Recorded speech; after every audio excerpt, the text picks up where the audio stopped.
ప్రభునందు ప్రియమైన దేవుని బిడలారా, తోటి విశ్వాసులారా, యేసు ప్రభు నామములో మీ అందరికీ నేను వందనాలు, శుభాలు తెలియజేస్తున్నాను. ప్రభు మనల్ని ప్రేమించి గత వారం అంతా కాపాడారు. తిరిగి మళ్ళీ ఈ మంగళవారం జీవవాక్య ధ్యానాల ద్వారా దేవుని వాక్యాన్ని ధ్యానించే కృప ఆయన మనకు అనుగ్రహించినందుకు దేవునికి వందనాలు. వింటున్న వీక్షిస్తున్న మిమ్మల్ని అభినందిస్తూ క్రొత్త వారికి మీరు పరిచయం చేస్తున్నారు. వారికి మీకు కూడా శుభాలు కలగాలని నేను ప్రార్థన చేస్తున్నాను. ఈరోజు మన యొక్క ధ్యాన వాక్య భాగంగా లూకా సువార్త 19వ అధ్యాయం 14వ వచనం గమనిద్దాం. అయితే అతని పట్టణస్థులు అతనిని ద్వేషించి, ఇతడు మమ్మను ఏలుట మాకు ఇష్టము లేదని అతనిని వెనుక రాయివారము పంపిరి.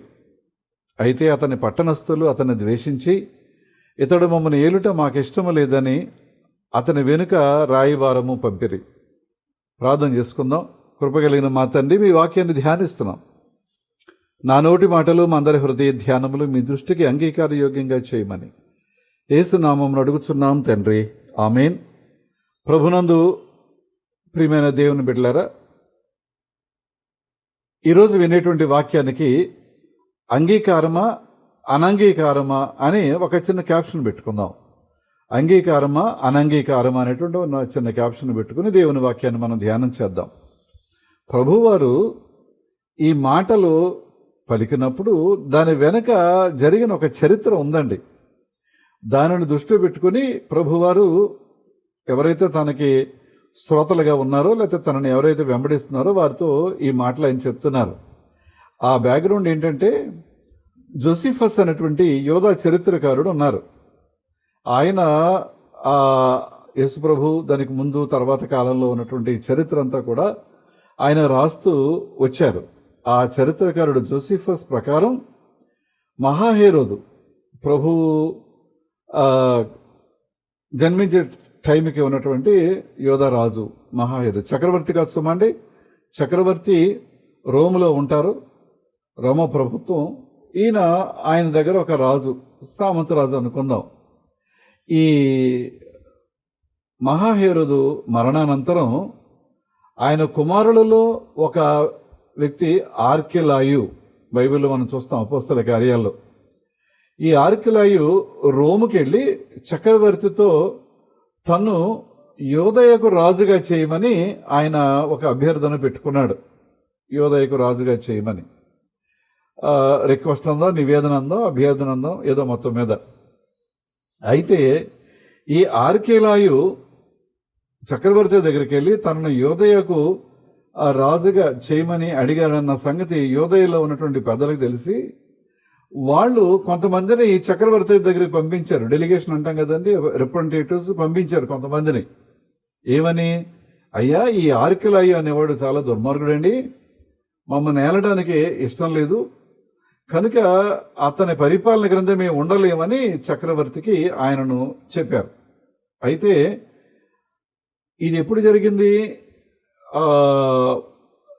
BC 23 నుంచి AD 18 లోపల జరిగినటువంటి సంగతి. అయితే ఈ ఆర్కెలాయు ఎవరంటే, మహాహేరోదు భార్య మాలథీమాస్ అనే ఈవిడ సమరయురాలు. ఈ మాలథీమాస్. ఆవిడకి పుట్టినటువంటి బిడ్డ ఈ ఆర్కెలాయు. అయితే ఎప్పుడైతే డెలిగేషన్ వచ్చిందో చక్రవర్తి ఈయనను నువ్వు అక్కడ యోదయకు వద్దులే అని చెప్పి ఆయనను సిరియా, జఫా, సమరయ, ఇదూమియా, యోదయ ఇలాంటి ప్రదేశాలలో ఆయనను నువ్వు పరిపాలన చేసుకోవచ్చు. అయితే ఇతని యొక్క దుర్మార్గమైనటువంటి జీవితాన్ని బట్టి గాల్ అనేటువంటి దేశానికి పరవాసిగా పంపించేశాడు. అయితే రాజు అనేటువంటి బిరుదు ఇవ్వడానికి చక్రవర్తి ఒప్పుకోలేదు. ఇతని యొక్క దుష్ట పరిపాలన బట్టి ఏమన్నారంటే ఎథనార్క్ అనేటువంటి ఒక బిరుదు ఇచ్చి, అంటే రాజు కంటే తక్కువగా, ఇతని పరిపాలన బాగోలేదు గనక, ఇతని పరిపాలన చాలా దుష్టమైన కార్యాలు చేశాడు గనక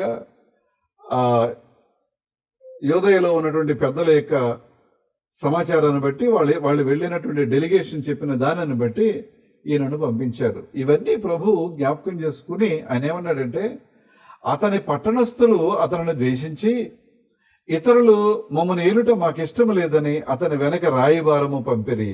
ఓకే, అటు దుర్మార్గుడు గనక, నీచుడు గనక, దుష్ట పరిపాలన చేశాడు గనక ఇతని పరిపాలన మాకు అక్కర్లేదు అని వారు డెలిగేషన్ పంపడం, దానివల్ల ఈ గాల్ పట్టణానికి ఇతడు ఒక పరవాసిగా పంపబడటం, ఇవన్నీ మనం చూస్తామండి. కానీ ప్రభువు దగ్గరకు వచ్చేటప్పటికి జరిగింది ఏంటి ఏమండి, ఆయన వచ్చినటువంటి టైంలో యూదులలో చాలా తక్కువ మంది ఆయనను అంగీకరించారు. చాలా తక్కువ మంది, ఎక్కువ మంది అంగీకరించలేదు అనేది. క్రీస్తు ఏమైనా కఠినమైన పరిపాలన చేశారా? ఆలోచించండి. పైగా కఠినమైన పరిపాలన చేయడానికి బదులుగా మేలు చేయటం అనేది ఆయన జీవితంలో జరిగింది. ఒకసారి కాదు, అనేక సార్లు అనేక మంది ఆయన వల్ల మేలు అనుభవించారు. అనుభవించిన వారు సాక్ష్యం చెప్పారు, విన్నవారు విన్నారు, కానీ ఆయనను అంగీకరించలేదు. అందుకనే లోకాసు వార్త ఇందాక మనం 19వ అధ్యాయం అనుకున్నాం కదండి. ఇప్పుడు 6వ అధ్యాయం 11వ వచనం చూస్తే, అప్పుడు వారు వెర్రి కోపముతో నిండుకొని యేసును ఏమి చేయదమా అని ఒకరితో ఒకరు మాట్లాడుకుని వెర్రి కోపంతో నిండుకొని. ఇంతకీ ఈయన చేసిన తప్పేంటి? ఈయన చేసిన తప్పేంటంటే, సమాజ మందిరంలో ఉన్నారు. సబ్బాతు దినం, అది సమాజ మందిరంలో ఉన్నారు.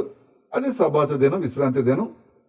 అక్కడ ఒక ఓచ చెయ్యి గలవాడు, అంటే చెయ్యి బాగా ఎండిపోయి, ఒక చెయ్యి బాగానే ఉందో, రెండో చెయ్యి ఎండిపోయి అది ఎందుకు పనికి రావడం లేదు, అది అలాగా స్టిఫ్గా అయిపోయి ఎందుకు పనికిరాని పరిస్థితిలో ఉంది. అది రక్త ప్రసరణ లేక ఎండిపోయినటువంటి చెయ్యి అది. అంటే ఇప్పుడు ఆ వ్యక్తిని చూచి ప్రభువారు ఆ సమాజ మందిరంలో ఉన్న వారిని ఒక ప్రశ్న అడిగారు. ఏమని? సమాజం ఈ విశ్రాంతి దినాన మేలు చేయటం మంచిదా, కీడు చేయటం మంచిదా, లేకపోతే ప్రాణ రక్షణ మంచిదా, ప్రాణ హత్య మంచిదా అని అడిగారు.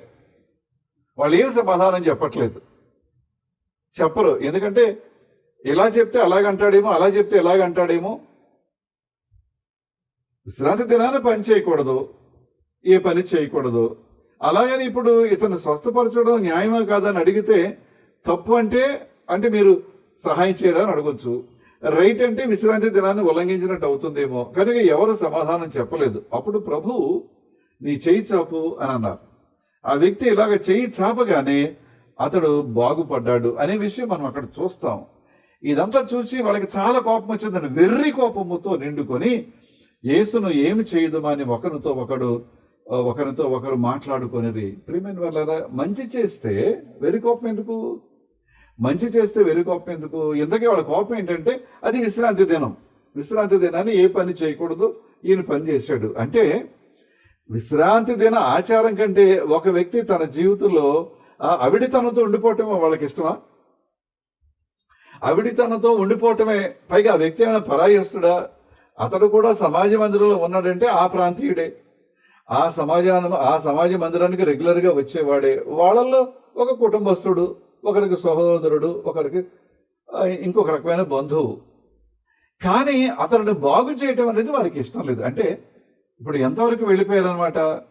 ఒక మనిషి బాగుపడటం కంటే, ఒక మనిషి ఆరోగ్యంగా ఉండటం కంటే, ఒక మనిషి తనకున్నటువంటి అవిటితనాన్ని దూరపరుచుకుని మామూలుగా తన జీవితాన్ని తాను కొనసాగించడం కంటే ఈ సబ్బాతు దినాచారం అనేది చాలా ప్రాముఖ్యంగా వారి మనసులో పెట్టుకున్నారనమాట అండి. అందుకనే వాళ్ళు వెర్రి కోపముతో నిండుకొని, అంటే వెర్రి కోపం అంటే ఇంకా ఆ కోపానికి హద్దులు లేవన్నమాట అండి. ఇంకా ఆ కోపానికి విచక్షణ అనేది లేదనమాట అండి. వెర్రి కోపంతో నిండుకుని యేసును ఏమి చేయదమా అని ఒకరితో ఒకళ్ళు మాట్లాడుకుంటున్నారటండి. ప్రియమైన వాళ్ళరా, అందుకనే యోహాను సువార్త 7వ అధ్యాయం 7వ వచనంలో ప్రభు మాటలు ఒకసారి జ్ఞాపకం చేస్తాను. లోకము మిమ్మును ద్వేషింపనేరదు, లోకము మిమ్మును ద్వేషింపనేరదు, దాని క్రియలు చెడ్డవని నేను దానిని గూర్చి సాక్ష్యం ఇచ్చుచున్నానుగా, గనుక అది నన్ను ద్వేషించుచున్నది అనే మాట 7వ అధ్యాయం 7వ వచనం యోహాను సువార్తలో ప్రభు చెప్తున్నారు. అంటే ఏంటి క్రియలు చెడ్డవి? ఏది మంచి, ఏది చెడు, ఏది ఉపకారం, ఏది అపకారం. ఒక చెయ్యి పాపం ఇలాగా ఉండిపోయింది, అది ఎండిపోయింది, అది ఎందుకు పనికి రావట్లేదు. ఒక చేత్తో ఒక వ్యక్తి 2 చేతులు ఉంటేనే కొన్ని పనులు చేయలేకపోతున్నాడు, 2 చేతులు ఉంటేనే కొన్ని అసాధ్యంగా, కొన్ని మధ్యలోనే వదిలిపెట్టాల్సిన పరిస్థితి. అలాంటిది ఒక చేతితో తన దైనందిన జీవితంలో ఉన్న కార్యక్రమాలు, కొన్ని వృత్తి వ్యాపారం ఇవన్నీ పక్కన పెడదాం, తన దైనందిన జీవితంలో ఉన్నటువంటి కార్యక్రమాలు కూడా చేసుకోవడానికి అవకాశం లేని పరిస్థితులు, ఆ చెయ్యి ఎండిపోయి కదలక మెదలక ఇలాగ ఉండిపోయిన పరిస్థితులు ఆ వ్యక్తిని బాగు చేయటం తప్పండి. కనుక వెర్రి కోపం చేసుకుని ప్రియమైన దేవుని బిడ్డలారా, ఇంకొక సంఘటన జ్ఞాపకం చేస్తాను. అది పర్ణశాలలో పండుగ. ఆయనను ఆ పండుగకు వస్తే చంపేద్దామని చూస్తున్నారు. కనుక ఆయన ఏం చేశారంటే యోదయలో కాకుండా గలిలయకు వెళ్ళిపోయారు.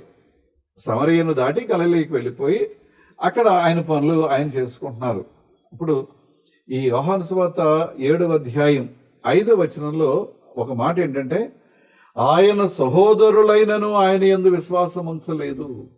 ఈయన మంచి కార్యాలు చేస్తూ ఉంటే ఒక వ్యక్తి యొక్క దైనందిన జీవితంలో అతను ఎదుర్కొనేటువంటి సమస్యల్లో నుంచి, లేకపోతే అవిటితనం నుంచి అతను బాగు చేసి మేలు చేస్తూ ఉంటే చంపడానికి వాళ్ళు చూస్తే ఆయన ఇంటి వారు సహోదరులు కూడా ఆయన యందు విశ్వాసం ఉంచలేదు అనే మాట ఆ యోహాను సువార్త 7వ అధ్యాయం 5వ వచనంలో మనం చూస్తున్నాం.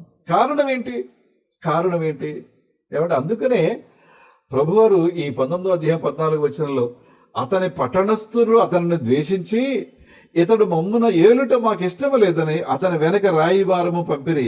అది ఇందాక మనం నేర్చుకున్నాం కదండి, ఆర్కిలాయి గురించినటువంటి మాట. ఓకే, అతను దుర్మార్గుడు గనక, నీచుడు గనక, హింసిస్తున్నాడు గనక, రకరకాల భారాలు ప్రజల మీద పెట్టి సరైన పరిపాలన చేయటం లేదు కనుక డెలిగేషన్ వెళ్ళింది.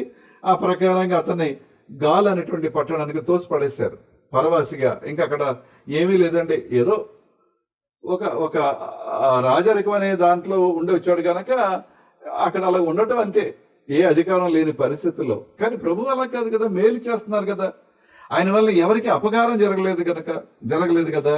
ఒక మాట చూపిస్తాను. యోహాను సువార్త 15వ అధ్యాయం 18వ వచనం చూస్తే, లోకము మిమ్మల్ని ద్వేషించినట్లా మీకంటే ముందుగా నన్ను ద్వేషించినని మీరు ఎరుగుదురు. 18వ వచనంలో లోకము మిమ్మల్ని ద్వేషించినట్లా మీకంటే ముందుగా నన్ను ద్వేషించినని మీరు ఎరుగుదురు. కారణం ఏంటి? ప్రభువారిని ద్వేషిస్తున్నారు, ప్రభువారిని ద్వేషిస్తున్నారు కనుక ఆయనను వెంబడించే వారిని కూడా ఆటోమేటిక్గా ద్వేషిస్తున్నారు. ఇవాళ మన పరిస్థితి చూసుకుంటే సంఘంలో, సమాజంలో అదే పరిస్థితి ఉంది. ఒకవేళ మనకున్నటువంటి విద్యను బట్టి, మనకున్నటువంటి టాలెంట్స్ని బట్టి, ఆయన ఇచ్చిన జ్ఞానాన్ని బట్టి, తెలివిని బట్టి చాలా వరకు మనం సంఘానికి, సమాజానికి ఉపయోగపడుతూ ఉంటాం. తప్పకుండా సంఘాన్ని ప్రక్కన పెడదాం, సమాజానికి ఉపయోగపడుతూనే ఉంటాం. కానీ ఎంత ఉపయోగం పడినా కూడా ఈ ద్వేషం అనేది మనం చూస్తామండి. ఒక డాక్టర్ గారిని తీసుకోండి, ఒక ఇంజనీర్ని తీసుకోండి, లేకపోతే ఇంకొక ఉద్యోగిని తీసుకోండి. అతను చాలా తెలివైన వాడు, జ్ఞానవంతుడు, అతని వల్ల అందరికీ మేలు, ఉపకారమే. కానీ ప్రభు బిడ్డ కనుక ద్వేషిస్తారు. ఎందుకు ద్వేషిస్తారు అంటే ద్వేషిస్తారంతే. అతను ప్రభువు నమ్ముకున్నాడు గనక కుదరదు అనేటువంటి విషయాన్ని మనం చూస్తున్నాం కదండి. ఏమండి, ఒక మిలిటరీ ఆఫీసర్ వాళ్ళు అక్కడ ఒక పూజా కార్యక్రమం పెట్టుకున్నారు. ఆయన వచ్చి, నువ్వు ఆఫీసర్ కనుక మొట్టమొదటి ఈ పని నువ్వే చేయాలి, నేను ప్రభు బిడ్డను కనుక ఈ పని నేను చేయను.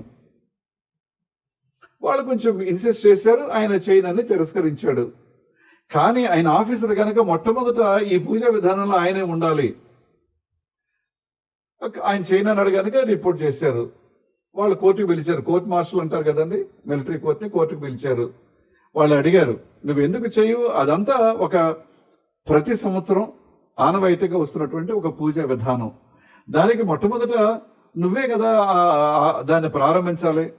నేను ప్రభువు నమ్ముకున్న కనుక ప్రారంభించను. చాలా తేలికగా, చాలా సింపుల్గా ఆయనను దాని నుంచి, ఉద్యోగం నుంచి తీసేశారు, టెర్మినేట్ చేశారని మనం చూస్తున్నామండి. వాస్తవం ఈ మధ్యలో జరిగిన సంఘటనే మీకు నేను జ్ఞాపకం చేస్తున్నాను. అందుకని ప్రభు అన్నారు, లోకము మిమ్మల్ని ద్వేషించినట్ల మీకంటే ముందుగా నన్ను ద్వేషించినని మీరు ఎరుగుదురు. చాలా తేలికగా ప్రభు బిడ్డల్ని లోకం ద్వేషిస్తుంది.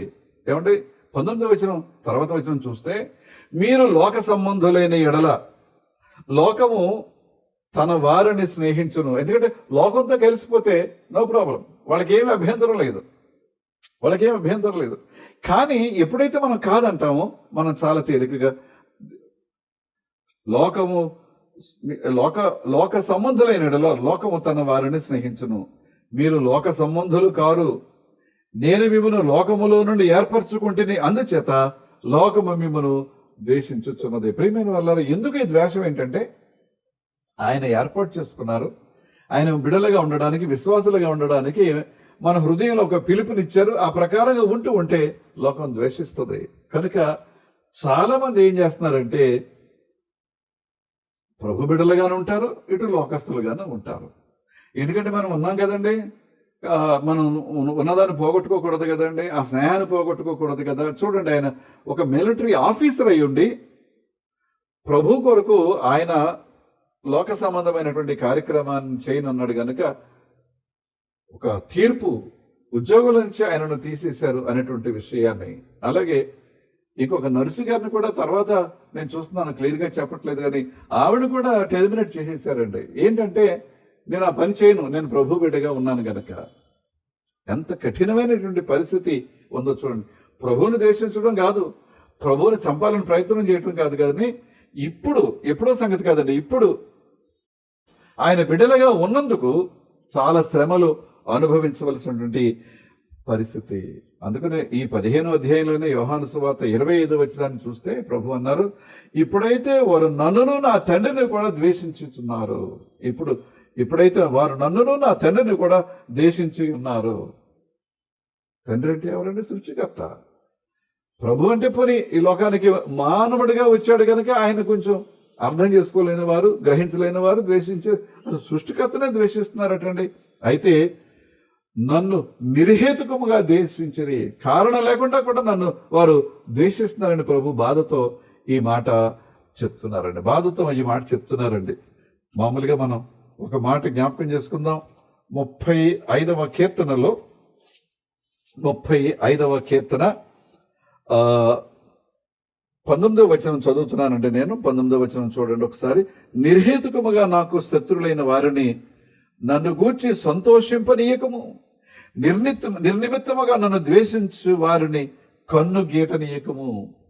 ఒక ప్రవచనం ఏమండి, నిర్హేతుకముగా అనేటువంటి మాట మనం చూస్తున్నామండి. అలాగే ఇంక కొంచెం ముందుకు వెళితే 69వ కీర్తనలో 69వ కీర్తన 4వ వచనం. నిర్నిమిత్తముగా నా మీద పగబట్టువారు నా తల వెంట్రుకల కంటే విస్తారముగా ఉన్నారు. అబద్ధమును బట్టి నాకు శత్రులై నన్ను సంహరింపగోరువారు అనేకులు. నేను దోచుకుని దానిని నేను ఇచ్చుకొనవలసి వచ్చెను. ఎంత బాధతో ఈ ప్రవచనాన్ని, అది ప్రభు జీవితంలో నెరవేరింది, ప్రభు బిడ్డల జీవితంలో కూడా నెరవేరుతూనే ఉంది.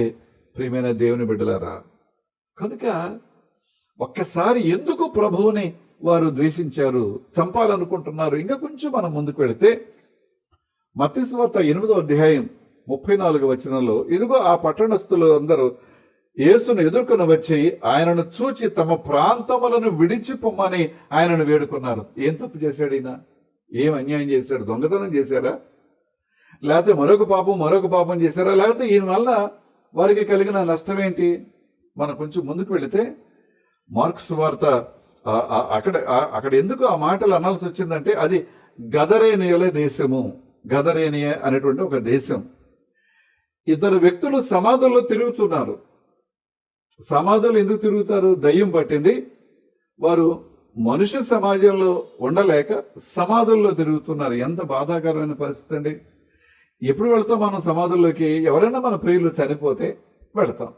లేదు, చనిపోయిన వారిని ఎప్పుడైనా మనం జ్ఞాపకం చేసుకోవాల్సి వస్తే తప్పకుండా వెళతాం.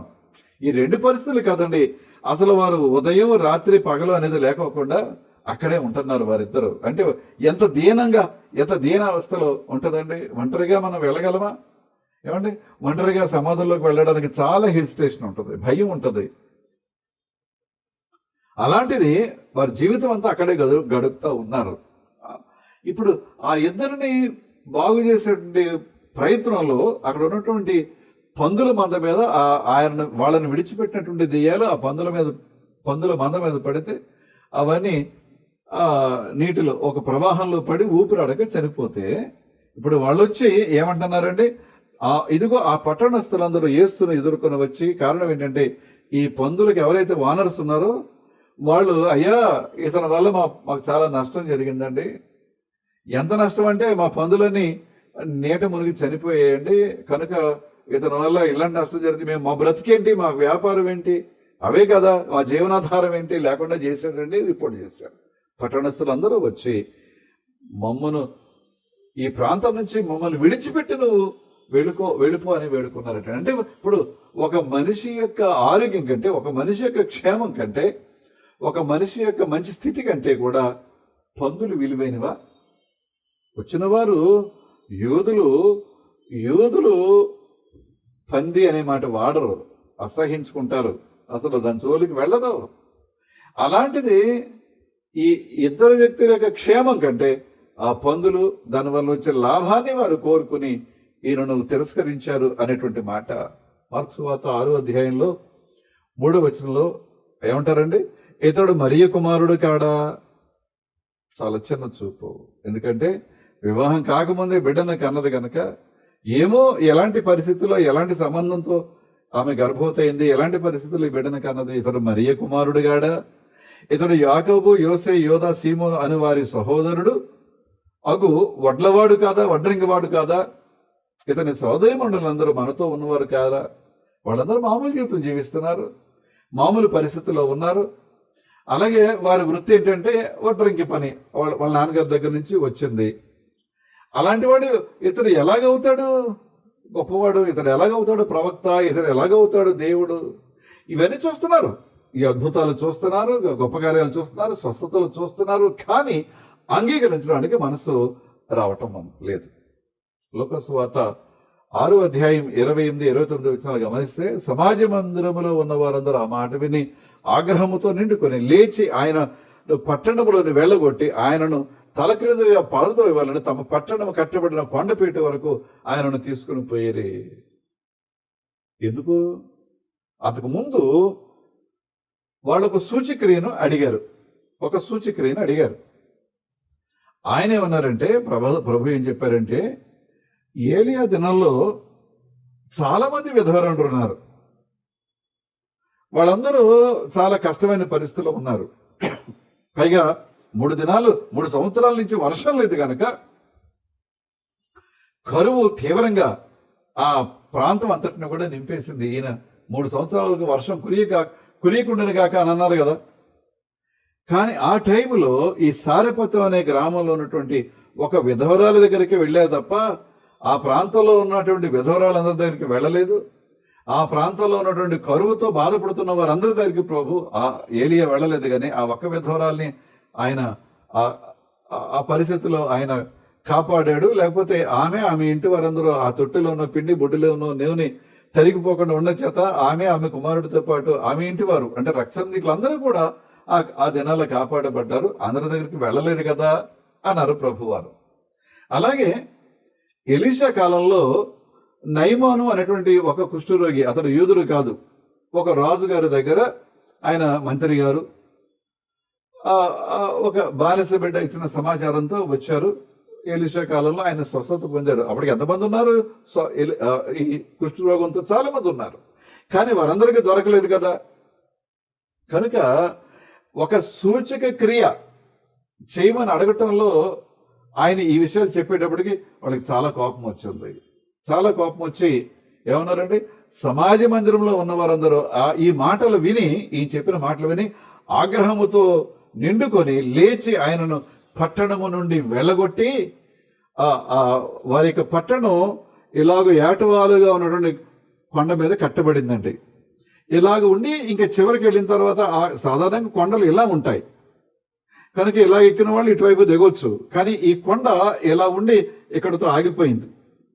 ఇప్పుడు వీళ్ళు ఈయనను వెళ్ళగొట్టి ఇక్కడ దాకా తీసుకొచ్చి ఇక్కడి నుంచి అలా గెంటుకుంటూ వెళ్ళిపోయారటండి. ఈయనేమో వాళ్ళని గెంటుకుంటూ వెళ్ళిపోతుంటే ఆ చివరి వరకు వచ్చారు. ఇంకెక్కడి నుంచి ఏముండదండి, ఇక్కడ నుంచి కింద పడిపోతే అంత ఎత్తు నుంచి పడితే మరణిస్తారు. వాళ్ళు ఏంటంటే, మేము నరహత్య చేయలేదు, ఆయన పడిపోయాడు, మేమేం చేస్తాం, వెనక్కి తిరిగి రావడానికి వీలు లేని పరిస్థితిని కల్పించి ఇలాగ కొండపేట వరకు అలాగే గెంటుకుంటూ వెళ్ళిపోయారటండి. ఏంటంటే అక్కడి నుంచి ఆయన పడిపోతాడు, చస్తే మేము చంపామన్న పేరు మాకు లేదు, నరహత్య చేసామన్న ఆ నింద మా మీదకి రాదు, తనకు తానే పడిపోయాడని చెప్పుకుంటాం. కానీ అది దేవుని చిత్తం కాలేదు గనక, ఆయన టైం కాలేదు గనక మెల్లగా ఆ జనాల్లో నుంచి ఎలాగో తప్పించుకుని ఆయన కిందకు వచ్చేసారు. తమ పట్టణము కట్టబడిన కొండపేట వరకు ఆయనను తీసుకుని పోయారు. నెక్స్ట్ స్టెప్ కింద పడి చనిపోవాలి ఆయన. కానీ దేవుని కృప వల్ల కాపాడు. ఎందుకు ఇంత దుర్మార్గం అంటే, సూచక క్రియ అడిగితే ఆయన చేయకపోతే ఏంటి నష్టం ఏంటి? ఓకే, ఒకప్పుడు ఏదో జరిగింది అంటే ఆ క్రియ జరగడానికి, ఆ మేలు పొందడానికి ఆ సారిపతి విధవరాలు అర్హురాలు, స్వస్థత పొందడానికి నయమాను అర్హుడు. మీకు అర్హత లేదు గనక నేను చేయటం లేదని ఆయన చెప్పారు. నష్టం ఏంటి? వాళ్ళకి బాగానే ఉన్నారుగా, ఆరోగ్యంగా ఉన్నారుగా, క్షేమంగా ఉన్నారు కదా, వారి పనులు వారు చేసుకుంటున్నారు కదా, ఇంకేం చూడాలి వాళ్ళు? కనుక ఆయన చంపేస్తే మంచిది. ఎంత తేలికగా ప్రభు యొక్క ప్రాణం తీయడానికి. ఏమండి, చివరికి పిలాతు దగ్గరికి వెళ్ళేటప్పటికి ఈ పండుగ టైంలో, పస్కా పండుగ టైంలో ఒక ఖైదీని విడిచిపెట్టడం అనే సాంప్రదాయం ఉంది కదా. ఇదిగో చెరసాలలో తీవ్రమైన నేరం చేసి శిలువ శిక్షకు పాత్రుడుగా ఉన్నటువంటి బరబ్బా ఉన్నాడు. ఇదిగో ఇక్కడ ఈయన ఉన్నాడు ఎదురుగుండా. బరబ్బాను విడిచిపెట్టమంటారా? ఈయన విడిచిపెట్టమంటారా? ఈయనేమీ నేరం చేసిన వాడు కాదు, దొంగతనాలు, దోపిడీలు, హత్యలు చేసిన వాడు కాదు కదా, ప్రభుత్వాన్ని బాధపెట్టి ప్రజలను బాధపెట్టిన వాడు కాదు కదా. కానీ వాళ్ళు మాకు ఈయనొద్దు, బరబ్బాని విడిచిపెట్టు, బరబ్బాను విడుదల చేయి, మాకు ఈ నక్కలు, ఈయన సిలువ వేయమని కేకలు వేశారండి. ప్రియమైన దేవుని బిడ్డలారా, అందుకనే యోహాను సువార్త 1వ అధ్యాయం 11వ వచనంలో ఆయన స్వకీయుల యొద్దకు ఆయన వచ్చెను, ఆయన స్వకీయులు ఆయనను అంగీకరించలేదు. అంటే ఈ లోక ఆయన అక్కడ అది 11వ వచనం. ఒక్క అడుగు వెనక్కి వెళ్ళి 10వ వచనం చూస్తే, ఆయన లోకములో ఉండెను, లోకము ఆయన మూలముగా కలిగను, గాని లోకము ఆయనను తెలుసుకొనలేదు. ఇన్ని మాటలు ఎందుకు, ఇదంతా ఎందుకు చెప్పానంటే, నీవు ప్రభువుని అంగీకరిస్తున్నావా, అంగీకరించలేకపోతున్నావు. అంగీకారమా అనంగీకారమా అనే క్యాప్షన్తో ఈ వాక్యం మనం వింటున్నప్పుడు, ప్రియమైన దేవుని బిడ్డలారా, హృదయపూర్వకంగా నీ హృదయంలో ప్రభువుకి నీవు ఇచ్చే స్థానం ఏంటి? హృదయపూర్వకంగా నీ హృదయంలో ప్రభువును నీవు ఉండనిస్తున్నావా? లేకపోతే ఒక క్రైస్తవుడిగా ఉన్నందుకు ఆలయానికి వెళ్ళటం, క్రైస్తవుడిగా ఉన్నందుకు కూటాలకు వెళ్ళటం, క్రైస్తవుడిగా ఉన్నందుకు ఏదో ఇవ్వటమే తప్ప అసలు హృదయంలో స్థానం ఉందా లేదా? ఏ స్థానం ఇస్తున్నావు? నీ హృదయంలో ఎలాంటి స్థానం ప్రభు కొరకు నీ కుటుంబంలో ఎలాంటి స్థానం ప్రభు కొరకు ఇవ్వగలుగుతున్నావు? సంఘంలో కూడా ఏమండి, పండుగలు చేస్తూ ఉంటాం సంఘాలలో. క్రిస్మస్ పండుగ, ఈస్టర్ పండుగ, కోత పండుగ, రకరకాల పండుగలు. ఆ పండుగలో అసలు ప్రభువుకు ఉన్న స్థానం ఏంటి? మిగతా వాటికి ఉన్నటువంటి స్థానం ఏంటి? అబ్బో చాలా టైం అయిపోయిందండి, ఇంకా లేట్ అయిపోతుందండి, ఇంకా కుదరదండి, ఒక 10 నిమిషాలు వాక్యం ముగించండి, స్పీకర్ను పిలుస్తావు. ఆయన చాలా గొప్ప స్పీకర్ అని ఎక్కడి నుంచో తెప్పిస్తావు. ఆయనకి చాలా ఛార్జీలు ఇచ్చి, హోటల్లో స్టే ఇచ్చి, లేకపోతే ఎక్కడో చోటు పెట్టి మంచి భోజనం పెట్టి ఏదో ఒక చిన్న కానుక ఇచ్చే ప్రయత్నం. కానీ ఆయనకి ఇచ్చే టైం ఎంత? వివాహాల్లో కూడా చూస్తూ ఉంటామండి, 10 గంటలకు అంటాం, లేటుగా వస్తాం. కనుక ఆ వివాహంలో వాక్యం చెప్పడానికి ఎవరినో ఆహ్వానిస్తాం, కానీ ఇచ్చే టైము చాలా టైం అయిపోయిందండి, మీరు ఒక 10 నిమిషాల్లో ముగించండి అంటే, ఇప్పుడు నువ్వు ఎవరిని గౌరవిస్తున్నావు, ఎవరిని అగౌరవపరుస్తున్నావు? దేవుని వాక్యానికి విలువ, స్థానం ఇవ్వటం లేదంటే ప్రభువును దూరంగా పెట్టినట్టే కదండి, కాదంటున్నట్టే కదా. నీతో మాకు పని లేదని చెప్పడమే కదా, నువ్వు మాకు అక్కర్లేదని చెప్పడమే కదా. చాలా వాటికి ఇచ్చాం చోటు. ఏమండి, మ్యూజిక్కి ఇస్తాం, ఇంకా దేనికో ఇస్తాం, ఇంకా చాలా కార్యక్రమాలు ఉంటాయి, అన్నీ ఉంటాయి. కానీ ప్రభుకి ఇచ్చేటువంటి టైము మనం ఇవ్వకపోతే మనం కూడా ప్రభువుని కాదు అన్నట్టే కదండి. అందుకని ప్రభు అన్నారు, నేను వాక్యం ముగిస్తున్నాను. యోహాను సువార్త 12వ అధ్యాయం 48వ వచనం, 12వ అధ్యాయం 48వ వచనం చూస్తే, యోహాను సువార్తలో నన్ను నిరాకరించి నా మాటలను అంగీకరింపని వారికి తీర్పు తీర్చువాడు ఒకడు కలడు. మళ్ళీ చెప్తున్నాను చూడండి, నన్ను నిరాకరించి నా మాటలను అంగీకరింపని వానికి తీర్పు తీర్చువాడు ఒకడు కలడు. నేను చెప్పిన మాటే అంత్య దినమందు వానికి తీర్పు తీర్చును. తీర్పులకు వెళదామా? కనుక అంగీకారమా అనంగీకారమా ప్రభువుని గురించి ఏ స్పేస్, ఏ ప్లేస్ ప్రభుకి ఇస్తున్నాం, లోకానికి ఇస్తున్నాం? ఆలోచన చేద్దాం, ప్రార్థన చేసుకుందాం. కృప కలిగిన మా తండ్రి, ఎన్ని చేసినా నేను దూరంగానే ఉంచుతున్నారు. ఎన్ని చేసినా నీకు విలువ ఇవ్వటం లేదు. ఎన్ని పొందుతున్నా, ఎన్ని కలిగి ఉన్నా కూడా ప్రభా మా హృదయాలు మీకు ఇచ్చే స్థానం చాలా స్వల్పం నాయన, చాలా స్వల్పం. మిగతా వాటికి చాలా ఎక్కువ టైం ఖర్చు పెడతాం, చాలా ఎక్కువ సమయాన్ని కేటాయిస్తాం. కానీ మీ దగ్గరకు వచ్చేటప్పటికి ప్రార్థనకో వాక్యానికో మేము ఇచ్చే టైం చాలా తక్కువ నాయన, చాలా తక్కువ. ఒకవేళ మా జీవితాల్లో మేము పొందుతున్న దానితో దశభాగాలు కూడా మేము ఇవ్వచ్చు, ఒప్పుకుంటున్నాం, ఇస్తున్నాం, నీకు వందనాలు. కానీ 24 గంటల్లో దశభాగం ఎంత? ఆ 24 గంటల్లో ఆ 2.5 గంటల్లో 2 గంటల 40 నిమిషాలు మీకు ఇస్తున్నామా? అది మాత్రం ఇవ్వం. చాలా తక్కువ టైం, ఒక 5 నిమిషాలు 10 నిమిషాలు చాలా క్లుప్తంగా ప్రార్థన చేయి పడుకోవాలి, చాలా క్లుప్తంగా 2 వచనాలు చదివేసి వాళ్ళతో ముగించేద్దాం, ఈ ఆలోచనే. కనుక నాయన క్షమించండి, మీ వల్ల మేము ఎన్నో మేళ్లు పొందుతున్నాం యేసయ్య, ఎన్నో ఉపకారాలు పొందుతున్నాం నాయన. కానీ సమయాన్ని మీకు ఇవ్వలేకపోతున్నాం, మా హృదయంలో సరైన స్థానంలో మిమ్మల్ని మేము నిలబెట్టుకోలేకపోతున్నాం. క్షమించండి నాయన. విన్న వాక్యాన్ని మా హృదయంలో బదిలిపరచుకోవడానికి సహాయం చేయండి. వింటున్న వీక్షిస్తున్న ప్రియులు, వారి కుటుంబాలను దీవించండి. వ్యక్తిగతంగా వారికి ఉండే ప్రతి అవసరత తీర్చండి. బలహీనతలు, అనారోగ్య పరిస్థితులు, వ్యాధి బాధలు, చికాకులు, సమస్యలు, ఆర్థికపరమైన ఇబ్బందులు ఉన్నవారు ఉన్నారు, వాటన్నిటిలో నుంచి కూడా విడుదల దయచేయండి. బిడ్డలకు చదువులు సహాయం చేయి. విదేశాల్లో ఉండే బిడ్డల కుటుంబాలను కూడా దీవించండి. వ్యక్తిగతంగా కుటుంబాల పరంగా ఉన్నారు, వారికి కావాల్సిన క్షేమాన్ని, వారికి ఉద్యోగాలు, చదువులు సహాయం చేయి నాయన. మా రాష్ట్రాన్ని, దేశాన్ని కూడా దీవించండి. నాయకులు, అధికారులు చాలా ఇబ్బందులు పెడుతున్నారు, ఇబ్బందులు వస్తున్నాయి. కానీ మీరు మాకు తోడుగా ఉన్నారు కనుక ఇంకా నిలబడగలుగుతున్నాం. మీ ప్రేమ మమ్మల్ని ఆదరిస్తుంది కనుక మీ సహాయం వల్ల మేము క్షేమంగా ఉండగలుగుతున్నాం. మీరే కృప చూపించమని, మరొక మంగళవారం కలుసుకుని ప్రార్థించే భాగ్యాన్ని ఇమ్మని, మరొకసారి వింటున్న వీక్షిస్తున్న మా ప్రియులందరిపై కృప కుమ్మరించుకున్న కుటుంబాలను ఆశీర్వదించి దీవించమని యేసు నామమున వినయంగా బ్రతిమాలి వేడుకొనుచున్నాం తండ్రి, ఆమేన్. పరలోకమందున మా తండ్రి, మీ నామం పరిశుద్ధపరచబడును గాక, మీ రాజ్యం వచ్చును గాక, మీ చిత్తం పరలోకమందు నెరవేర్చునట్టు భూమి యందు నెరవేరును గాక. మనుదిన ఆహారం నేడు మాకు దయచేయము, మా ఎడల అపరాధములు చేసిన వారు మేము క్షమించిన ప్రకారం అపరాధములు క్షమించుము, సోదరులకు తేక దుష్టుని తప్పించుము. రాజ్యము, శక్తి, మహిమ నిరంతరము నీవే ఉన్నావు తండ్రి, ఆమేన్. మన తండ్రి అయిన దేవుని నుండి, ప్రభు అయిన క్రీస్తు నుండి, పరిశుద్ధాత్మ నుండి కృపయ సమాధానం మీకు కలుగును గాక, ఆమేన్. మీ అందరికీ వందనాలు. మరొక మంగళవారం కలుసుకుందాం. అంతవరకు సెలవు.